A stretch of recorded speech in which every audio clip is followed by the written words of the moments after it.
Good morning po sa inyo mga kasandal. Nandito po ako sa labas ng aming gate. Ayan po, kinukuha ko pa aming tindahan na napakaganda. Marami na pong laman ngayon. May mga sari-sari pong mga ulam dyan. Kung anong gusto nyo bilhin, may daing, kung ano man po. Yan po, naglakad na po ako sa ayan po, papasok na po ako ng gate namin.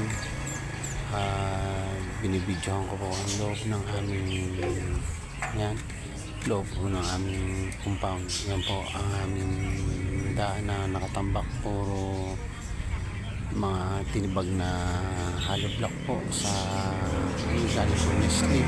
Yan po, at ako po ay lalakad-lakad ng mga kasandal.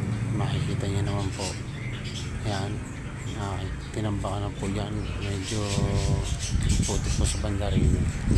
Yan po, papakita ko po sa inyo yung aming loob ng aming bahayan at mga halaman. Makikita niyo po maganda.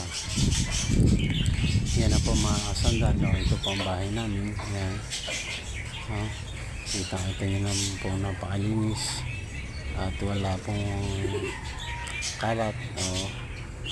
Yan po, ang linis na po niya. Napakalinis po yung mga kasandal. Yan po mga paligid namin. Yan po, yan po. Salamat po mga kasandal sa suporta nyo. Pakishare, pakipollow po sa Kasandal Vlog. Thank you po. At salamat din po sa suporta. Good morning po.